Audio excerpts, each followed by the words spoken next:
Another edition of Orange and Blue today. Yesterday, it was all offense because we're chatty blankety blankers. So today, Mace, it's defense and which defensive players have the most to prove in OTAs. Why does my brain go to the secondary? Like immediately to the cornerback position, to the guy, I don't know who it is, opposite of PS2, Mace. I was going to say, not just corner. I think you'll get safety as well because you did re-sign PJ Locke. You did bring in Brandon Jones. But you got Caden Stearns sitting there coming back from injury as well. This secondary has more questions about it than any Broncos secondary since, oh my goodness, you've got to go way, way, way back. Maybe pre-Champ Bailey for the last time a Broncos secondary had so many questions going into a season. Right. And that's the thing. It's like, okay, there's options. Riley Moss would be the player that comes to mind immediately. Like, who am I going to be watching closely defensively that we don't yet know about? Moss is first up, but he's not the only one there. No, he's not the only one there. You bring in Levi Wallace in free agency. You draft Chris Abrams-Draine. You bring back Damari Mathis. What you know at corner is PS2 and in all likelihood, Jaquan McMillan. There could be a little competition there for that nickelback slot, but McMillan played so well last year. I feel pretty confident saying he's going to be your slot corner in week 1 when you go out to Seattle. Then all the questions linger. Can Damari Mathis ever get back to the form that he showed back in the back half of his rookie season? He started off terribly last year. I mean, that was the thing. Damari was given the chance to make that next step while Riley Moss was still recovering and from injury and then learning what he couldn't learn in training camp because he was out. And then Mathis struggled so much that he had put in Fabian Moreau, who was, played a few good games, but was basically a placeholder, right? And, Levi Wallace, is he filling the Fabian Moreau role as that veteran who's there just in case? Or does he really have enough to fend off one of these young guys, whether it's Mathis or Riley Moss? That's what's on the line. That's one of the things that's on the line here at OTAs, and I think we're going to start getting our answers actually pretty quickly. Well, and the thing is, I don't want to turn this into a super large show, but if we go through the schedule, how many guys are going to pick on the second guy? So whoever the second guy is, whoever it is, Mace, they're not throwing at Surtain. They're throwing at you. Be ready. You got to have ball skills. You got to have balls and ball skills. I got both. This is why, even though you and I kind of poo-pooed the cornerback need, because if you do believe in your young guys, at some point you have to give them a chance. But this is why you had some national pundits leading into the draft saying, it's the Broncos are going to go for a corner. And you and I were like, what? I mean, with all the other needs, like if you went defense at 12, I don't think corner was defensible. I think edge rusher was. 1,000%. Yep. Yeah, and we'll get to that in a moment. But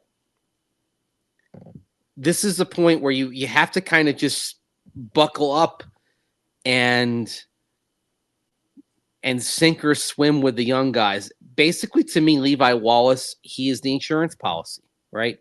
You would like your number 2 corner to be Riley Moss or Damari Mathis, or if he's just out of this world, Chris Abrams-Draine coming in the 5th round. If it's one of those 3, fabulous. Levi Wallace is here in case one of those 3 doesn't do enough to be a starter. That's the thing. You brought him in the spring instead of Fabian Moreau coming in during training camp last year, but you've played CYA a little bit.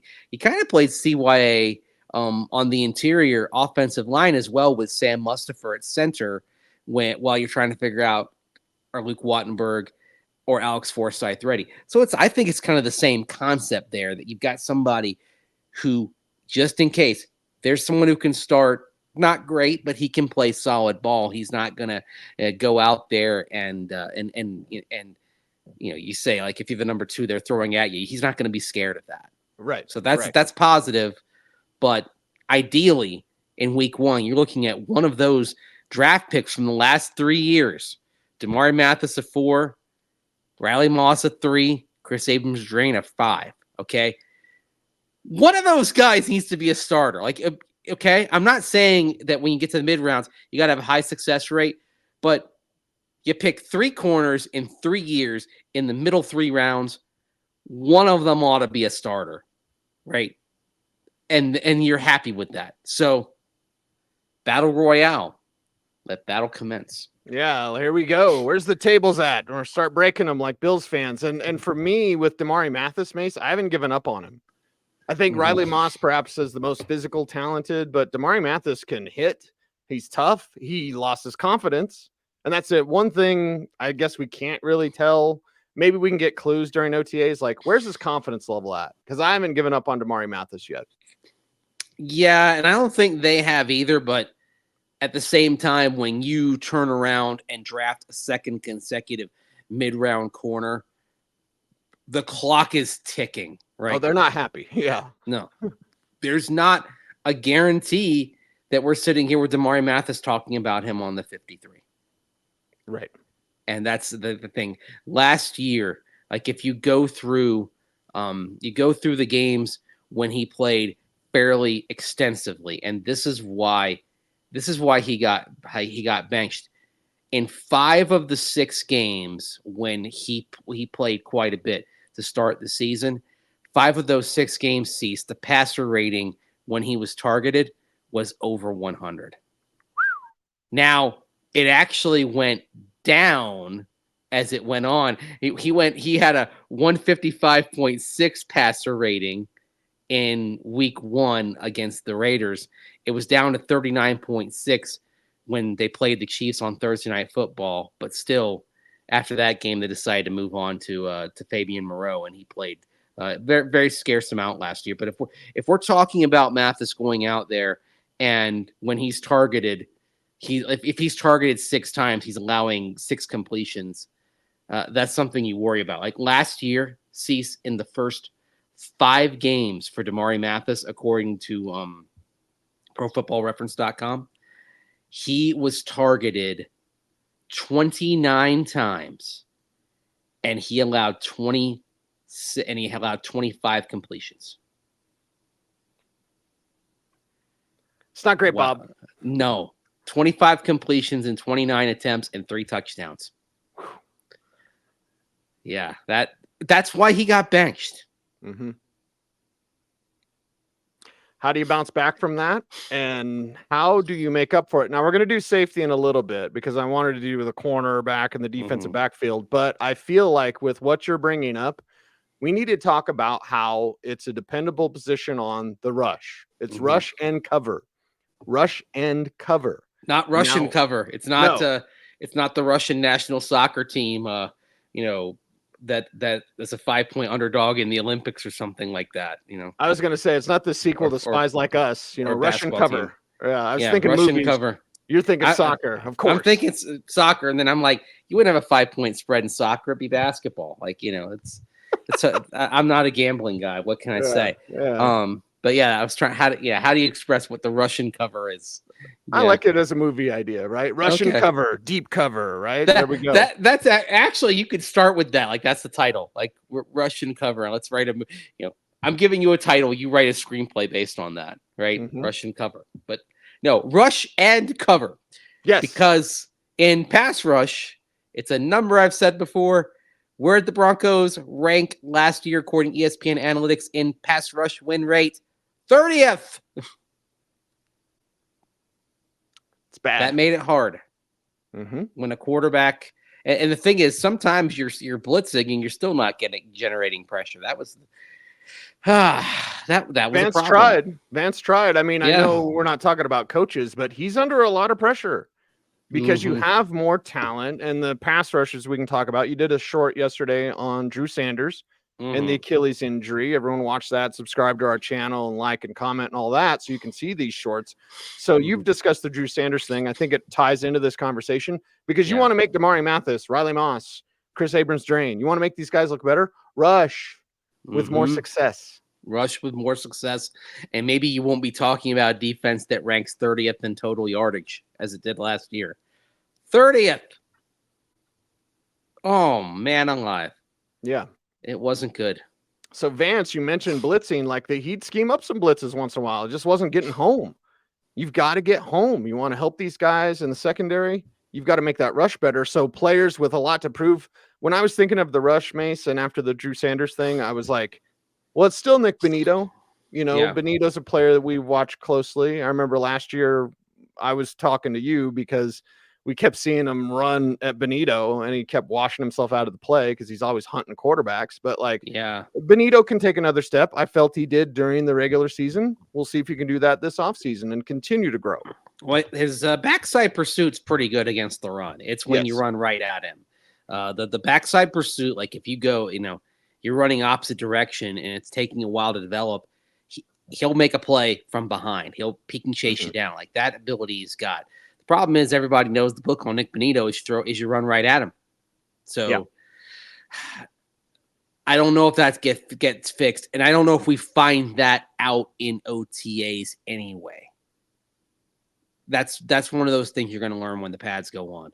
In OTA, the other thing also, as we watch practice, as we watch this defense try to find its way, as we watch the pass rush try to find its way, you've got a collection of quarterbacks who are more ideally suited to the Sean Payton scheme, particularly starting with Bo Nix, of course. So, Jonah Ellis talked about this during rookie minicamp.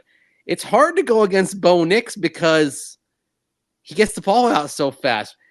The phrase that I often write in my notepad watching a practice the last 2 years that I don't think is going to be there as much this year is would have been a sack under game conditions.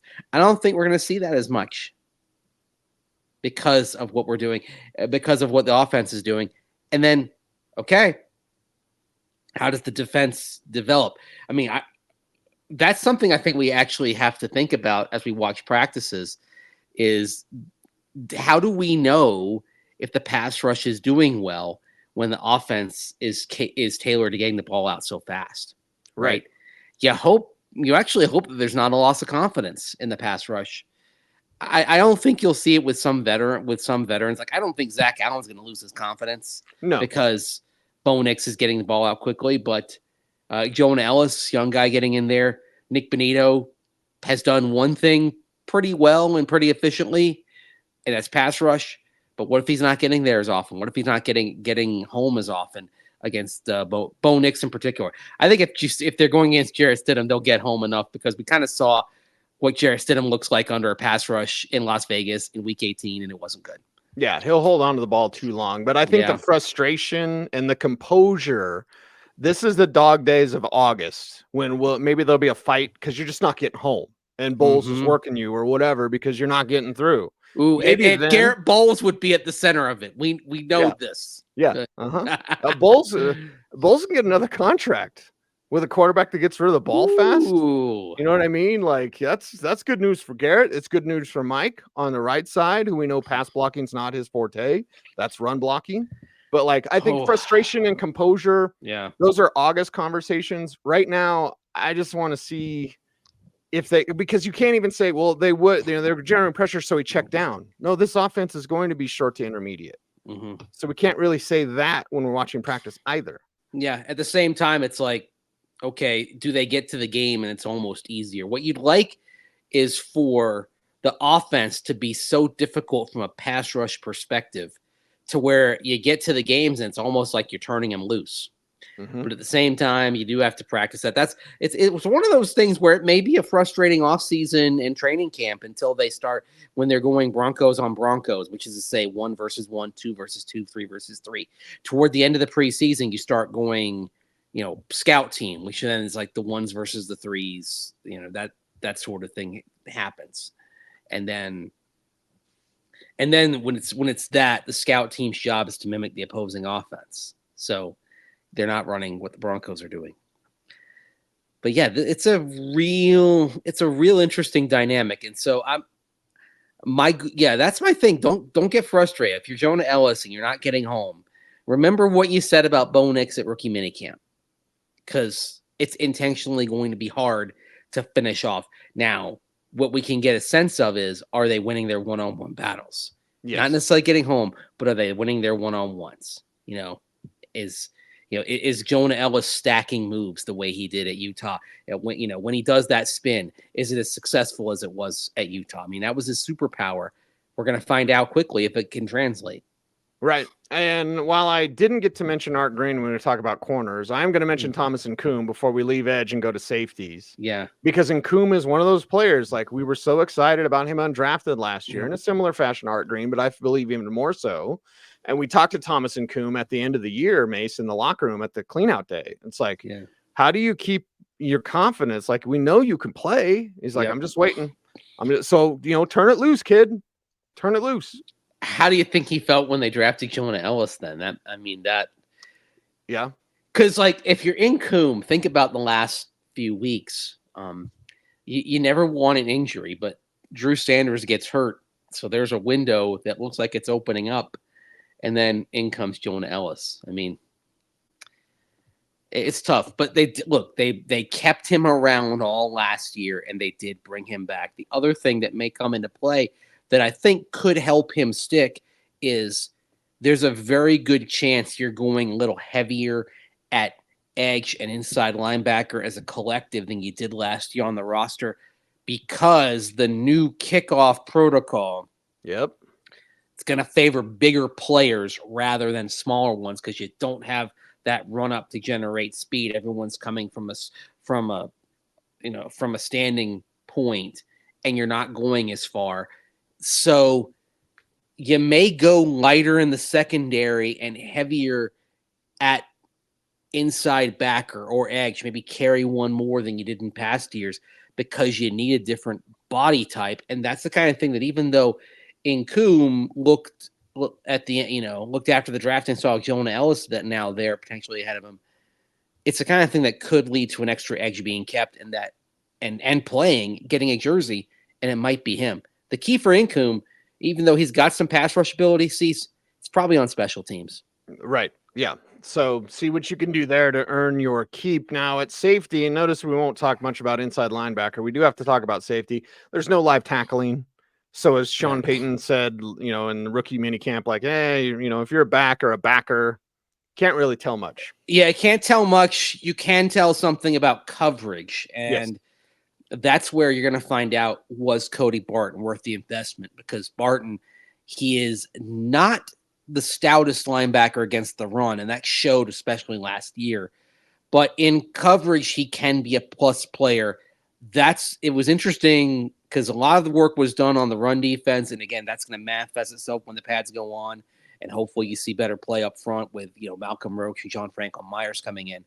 But someone like Cody Barton, I think he has a chance to show why he's here if he can handle coverage on running backs and tight ends. That's going to be, I think that's going to be something where it's not that he has a lot riding on OTAs, but he has a chance to show why the Broncos brought him in. Yes. And in this case, why he should be starting ahead of Jonas Griffith, who's coming back from injury. You can't count on him because he's been injured the last couple of years, but he's still in the mix and someone they've kept around for a reason.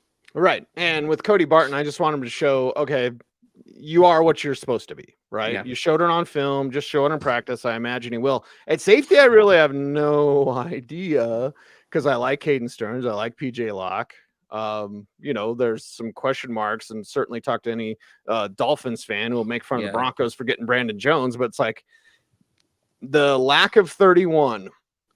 Mm-hmm.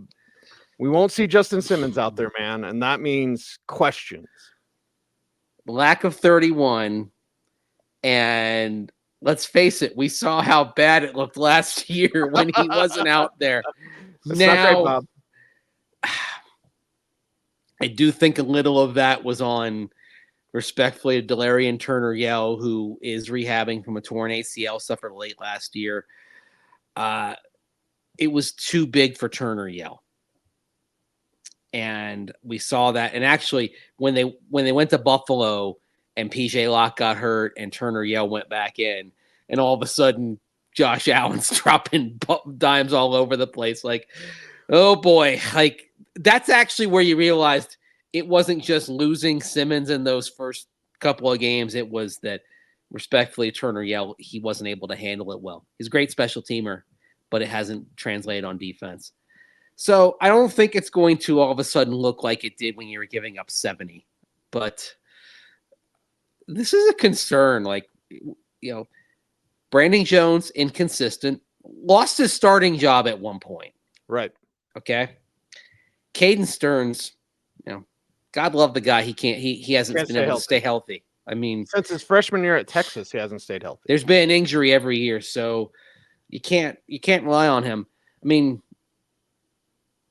and then PJ Locke. I mean, I feel the best about PJ Locke in that safety room. Okay. And with PJ, it's like I know what you're getting, but he still has a lot to prove. I think here because you do bring him in, and I think the most likely starting tandem is PJ Locke and Brandon Jones. But what I'd like to see from PJ, especially if you get the pass rush going, what you're trying to replace is Justin Simmons, ball hawk. Justin Simmons, expert ball tracker. Do you have that with what's left in the safety core?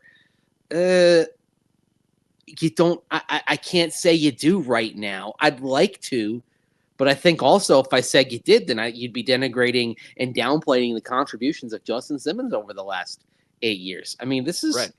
This is tough. This is why you see every so often recently you see rumors, oh, could the Broncos bring Justin Simmons back? There's no indication that's going to happen.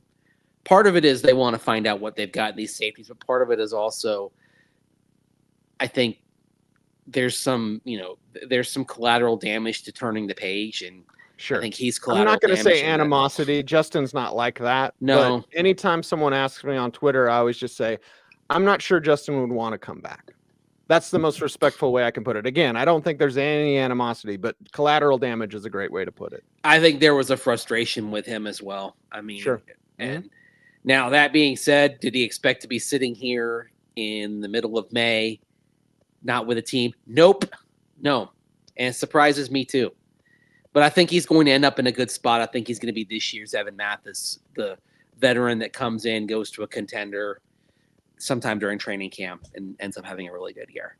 Yeah, gets him over the top. Notice we're talking more about Justin Simmons, and we have not even brought up J.L. Skinner yet. Speaking of players that need to prove something. Oh, yeah. And there's a guy. There's a whole show on that. Only got a jersey twice last year, Cecil, and he barely played when he got a jersey. Yeah. Think of how many times they were promoting practice squad safeties to be active rather than giving J.L. Skinner a jersey throughout the year. He's got to show he's made some progress. He certainly wasn't ready last year at all. I mean, J.L. Skinner wasn't ready. Drew Sanders wasn't ready. Sanders got forced on the field, and it showed. There's a reason why. Look, there's a reason why they moved him from inside linebacker to edge. I mean, I think he missed as many tackles as he had, at least solo tackles, in the 2 games he played at inside backer. I mean, that's not good. I mean, no. you got to live with bumps with every young player, but there's a reason why they moved him. So with J.L. Skinner, he didn't even have that chance. So maybe his confidence is still a little bit higher because he didn't go out there on the field and struggle, which is what might have happened. But it's so interesting that here's a player that the Broncos, they probably reached a point where the Broncos could have cut him and potentially gotten him on the practice squad. They kept him on the 53 all year. J.L. Skinner on the 53 all year. Alex Forsyth on the offensive side on the 53 all year. So it was interesting how they handled the two of them. Clearly, I think there's a more open path for Forsyth on the offensive side to be a starter. But with Skinner, like if he goes out there and plays well the next few weeks, they'll think about playing. They'll think about even starting him, I think. Sure. And I mean, I think PJ Locke's the favorite, and I think with Caden Stearns, they want to see where he is injury-wise. But they're open to JL Skinner coming out there and tearing it up. So he does have a lot on the line, but it's on the positive side that he could play as well up. If he doesn't, maybe he sticks a special teamer this year. But that may well depend on Delarian Turner-Yell and where he stands coming off the ACL. Remember, because he had the ACL, he suffered it in week 17 last year. So if you're talking about the best case recovery, the Chris Harris Jr. speed recovery of 2014, Chris Harris had the injury in January, was starting by week 1. So it was an 8-month recovery. It would be right there for Delarian Turner-Yell to be ready. I personally think you play out the preseason with JL Skinner, Stearns, Locke, see where they go. And if they're ready, I think you take your time with Delarian Turner-Yell. Look, did they not learn their lesson by not easing Javonte Williams back? Because he didn't look the same. It felt good. Oh, he's making all this progress. It was, he wasn't ready because he didn't look close to the same. And I wonder how his season and how our feelings about Javonte and his outlook for the long term would be if they had taken their time and maybe not brought him back until mid-season. That's a what if. Yeah, because what if Javonte comes back in week 7 and they continue their win streak because they have a fresh Javonte?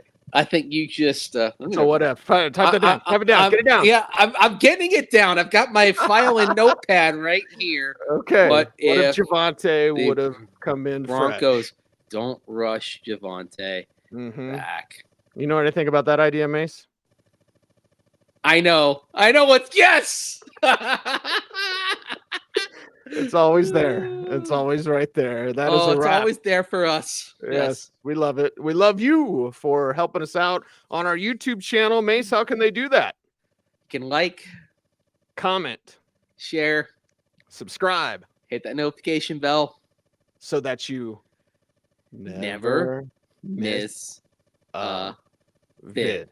That's right. He's Andrew Mason. Follow him on all the socials at Mace Denver. I'm at Cecil Lammey saying OBT is BFD. Thanks for watching, everyone. Stay tuned, and would you please not hit your microphone? Stay frosty.